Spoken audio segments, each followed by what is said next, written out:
Иә. Алло? Сәлеметсіз бе? Байкунова Алуа сіз бе? Иә, мен.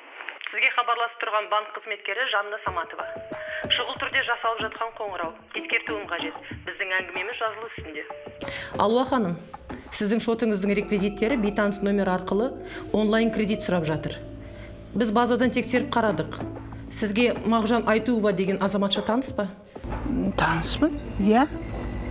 Ол менің күйеуімнің қарындасы ғой. Міне, дәл солай. Кез келген жертвамыздың жақын танысын арнайы коллекторлық компанияның базасы арқылы тауып, өзіне мәлімдейміз. Сонда ол біздің ақпаратқа толық сене бастайды. Ең басты мақсат жертва тұтқаны қойып, әлгі танысымен байланыспау керек. Сондықтан Алуа ханым, мынадай сұрақ. Сіз Мағжан Айтуоваға банк картаңызды немесе оның реквизиттерін берген бедіңіз? Және онымен соңғы рет қашан кездестіңіз? Мен реквизит ешқандай берген жоқпын. Ол жұма күні келіп кеткен үйге. Мен реквизиттеріммен сонда кредит алғысы келетін болған ба, масқара? Өкінішке орай дәл солай. Онда оның жанын шығарам қазір. Алуа ханым, асықпаңыз. Түсінесіз бе? Мағжан Айтуова ол операцияны жалғыз өзі жасап отқан жоқ. Оның қолынан келеді дегенге күмәніміз бар. Қазіргі таңда осындай алаяқтық жолмен көптеген адамдардың атынан кредит алынып жатыр. Өйткені көбісі дәл солай олармен жеке шаруасын шешемін деп асығыстық жасаған үшін. Себебін түсіндірейін. Сіздің туысыңыз Мағжан Айтуова керек реквизиттерді көшіріп алып, арнайы хакерлерге тапсырып, сыбайласып отыр бұл жерде. Ендеше оларды сіз де, Мағжан да тоқтата алмайды. Олар бұл операцияны жасап қойған. Ендеше біз банк комиссарлары сіздің реквизитіңізді өзіңіздің рұқсатыңызбен өзгертуіміз керек. Бізде уақыт тым аз. Операция 12 сағат бұрын орындалған. Бізде мұны тоқтатуға санаулы минуттар ғана қалды. Құдайым-ау, мене не керек онда? Не істеу керек?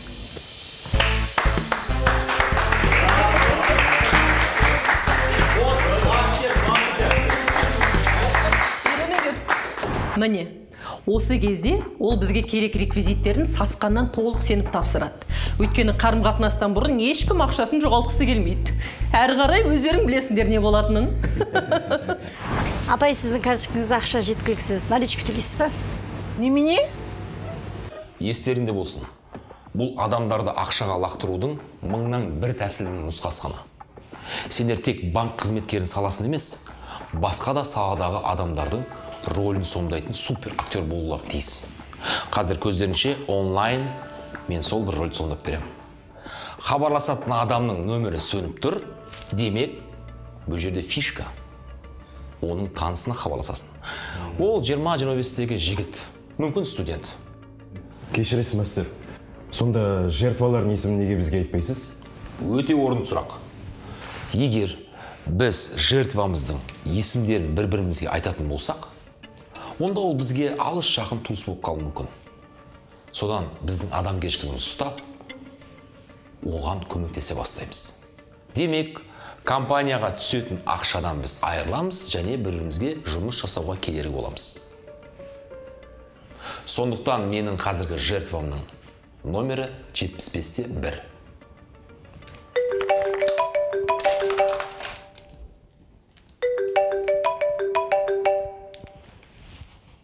Тыңдап тұрмын. Сәлеметсіз бе, Самал. Сатпаев қаласының полиция басқармасынан хабарласып тұрмын. Сізбен сөйлесіп тұрған оперуполномоченный Садык Фарман. Иә, айта беріңіз. Не болып қалды? Абзал Бұқаров, сіздің туған ініңіз кеше қайда болды? Білмеймін, қайда болған. Мен тұрмыс құрған адаммын. Өз отбасыммен тұрам. Ол ата-анаммен тұрады. Жарайды, кешіресіз. Негізінде ініңіз әпкемен хабарлассаңыз бәрін түсінеді деген еді. Онда мен ата-анасына хабар айтайын. Міне дәл осы кезде ол сонда да өзінің інісіне не болған білгісі келеді. Кешірерсіз, не жағдай болды, маған айта беріңізші. Қысқаша айтқанда, Абзал Бұқаров кеше түнде құрбысын зорлап қолға түсті. Оны әке-шешеме айтпай ақ қойыңызшы. Әкемнің жүрегі ауыратын еді. Сіз қай бөлімшедесіздер, мен қазір барайын. Дәл осы кезде әкесінің ауыратын жүрегінің арқасында ол қыз бізге по-любому қалаған сумманы алып береді. Самалхан, ұзын сөздің қысқасы, кешірімді алуға болады, тек ақшамен. Мен де жас баланы ініңізді соттағым келіп тұрған жоқ, өйткені жәбірленуші де оңбайтын қыз екен. Алайда арыздың аты арыз. Заңмен келсек, ініңіз 5-6 жылға сотталуы мүмкін. Ата-анаңыз білмесін десеңіз, онда оның жолы бар. Қазір жәбірленушінің шотын берем, соған ақшаны аударсаңыз, мен қалған бәрін өзім тындырам. Ал егер сіз келсеңіз, оның ата-анасы көріп, став көтеріліп кетуі мүмкін. Түсінікті ме? Жігіттің өзі шешіп тастаған сияқты болу керек мұнда.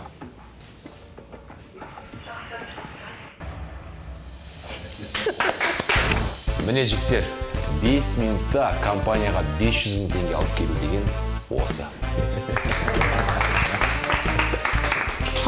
Түсінген болсаңыздар, уақыт өлтірмей жұмысқа кірісейік. Ұмытпаймыз, ең үздік ойға премия.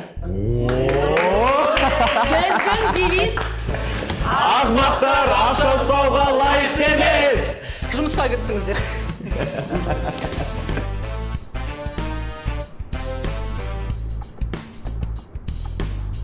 Біржан, сен қаншама ай осында жүрсің? Бір тиын не өзіңе, не бізге түсірмедің.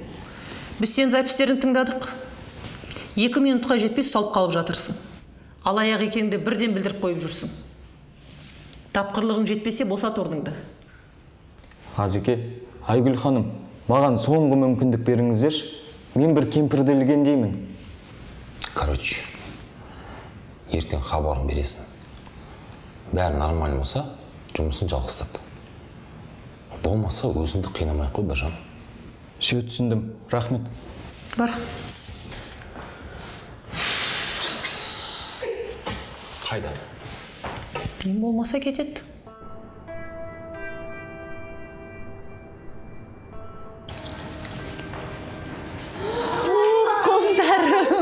Қалайсың, мам? Сәлеметсіздер. Жақсы. Жаным Айгүлім, неге ертерек айтпадыңдар келеміз деп, Аяқ астынан азамат екеуміз шетелге кететін бұл, қыздарды сізге қалдырып кетуге келдік. Қонамыз саспаңыз, түнімен әңгіме айтамыз ғой. Қалайсың, Ешка? Әп-әдемі болып кетіпсіз ғой, сұп-сұлу болыпсың. Шүкір. Сәлем, Динара. жүріңдер. Төрге шайыр, кіріңдер. Жағдайыңыз қалай, жақсы ма? Жақсы, бәрі жақсы.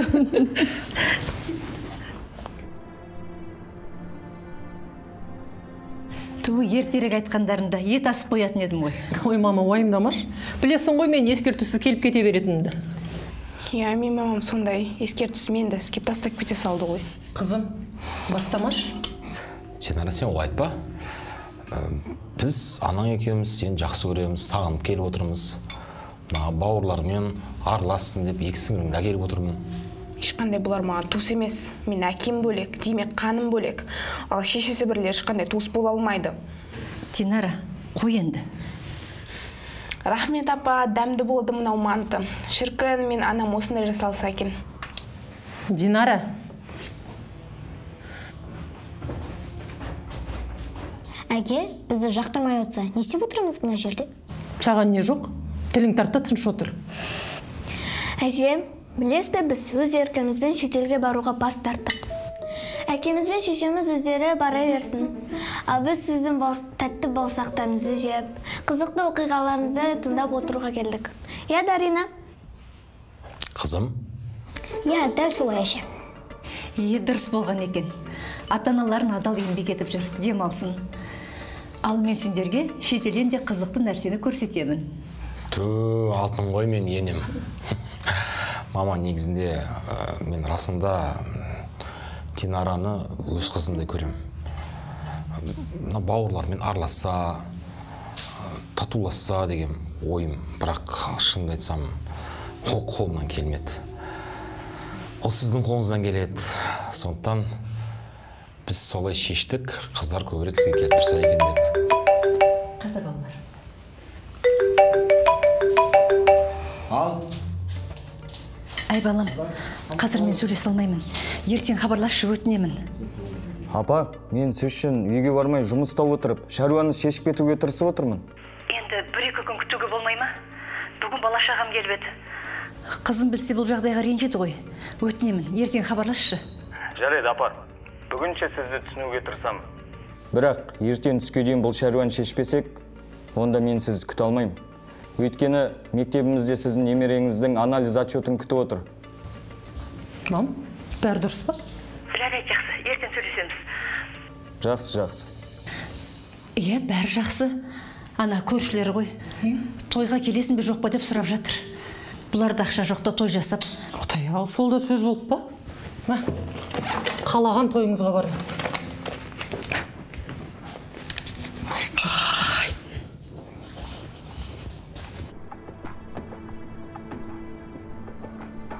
Мастер, мен бірінші жертвамды ұстадым. В общем, бір кемпірдің 3 айлық пенсиясын сығып алғансың ғой. Оған белгісіз мына дәріні пихать етіп жүрдім. Жарайсың. Бірақ сен сияқыңды біздің шотқа аударасың. Енді біз саған мүмкіндік бердік қой. Әрине, шеф, маған қазір ақша маңызды емес. Бастысы сіздердің көңілдеріңізден шыққаныма қуаныштымын. Маған командада қалуға рұқсат беріңіздерші. Мен рөлге кіруді енді ғана түсіндім. Сен мына өтірік дәрімен қолға түсірсең, давай, дәлше пихать ет, тоқтама. Келесі дәрің сенің жеке ақшаң болады. Все, түсіндім, Айгүл ханым. Бірақ асықпа. Мына доставканы соңғы рет жаса. Содан кейін хабарыңды үзу кемпірден. Өзің білесің қалай екенін. Азартқа кіріп кетіп, тағы оны жасай берсең, ана кемпір артына түсуі мүмкін. Соны қаласы давай. Все, понял, шеф. Сделал. Үйренеді ғой. Кеттік.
Айгүл ханым, анаңыз қызыңызға керек емес дәрі ішкізген. Соған байланысты қызыңыз ауыр халге түсіп отыр. Енді әрине анаңыздың кінәсі жоқ бұл жерде. Анаңыздың өзі анау алаяқтардың арбауына ұшырап инсульт алып отыр. Сіз уайымдамаңыз, қазір тергеу жұмыстары жүріп жатыр. Біз олардың ізіне түстік. Олар не дәрі берген? Мінекейіңіз.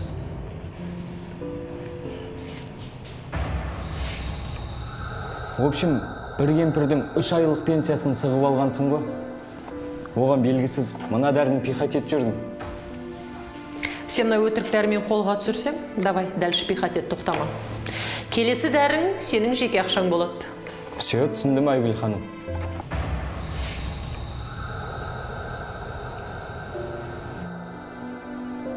Адамға жасаған қиянатың өз басыңнан өтпей мына дүниеден кетпейсің.